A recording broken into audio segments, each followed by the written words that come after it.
মুসলমান বেটিন তোরে কোনদিন হাত খান্তা তুলিও না। বেটিন তোরে হাত খান্তা তুলবার আগে একবার তা চিন্তা করিও। এ বুড়ির মা বাবা 17 থেকে 18 বছর বাড়িয়া তোমার জিন্দেগির মধ্যে দিছেন। এই বেটি তোমার সম্পূর্ণ জরুরত রে পুরা করিয়া যাত।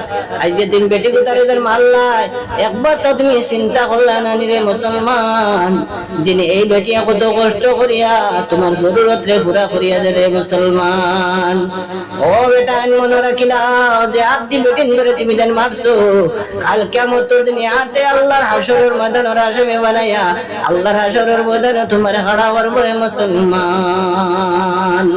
ও মুসলমান, সামান্য কিছু হইবার আগে বেটির লগে তর্ক করিও না। তুমি মাফ করার সিফত রে খিলাও। নবী যেটা কথা যে বেটা তার বেটির আপনার অপরাধ রে মাফ খান্তা করিয়া দিলাই, এই বেটার আল্লাহ সমস্ত জিন্দেগির গুনারে মাফ করিয়া দিলাই রে মুসলমান। সামান্য কিছু হইবার আগে ফুলিরও গাইলাই, ফুলির মারেও গাইলাই, ফুলের বাবুরও গাইলাই, একবার তা চিন্তা করলাইনি ও মুসলমান। এই ফুলি গুতারে কত যত্ন করিয়া মায়া করিয়া আদর করিয়া ফালিয়া এই ফুলি মা বাবার আপনার সারা কুটুমকে মায়া ছাড়িয়া তোমার জিন্দিগির মধ্যে আইছে, আইয়া তোমার ঘরে ভাত রান্ধে, তোমার কাপড় কান্তা দইয়া দেন। একবার তা চিন্তা করলেন রে মুসলমান, সামান্য হইবার আগে দিন গিয়া তুমি লগে লগে বেটাগিরি খান্তা দেখাইলাও।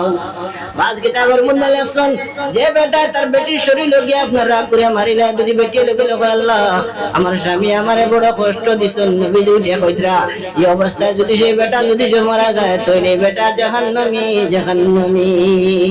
ও মুসলমান, মওতের কোনো গ্যারান্টি নাই, তুমি কোন সময় দুনিয়ার জমিন রে ছাড়বাই।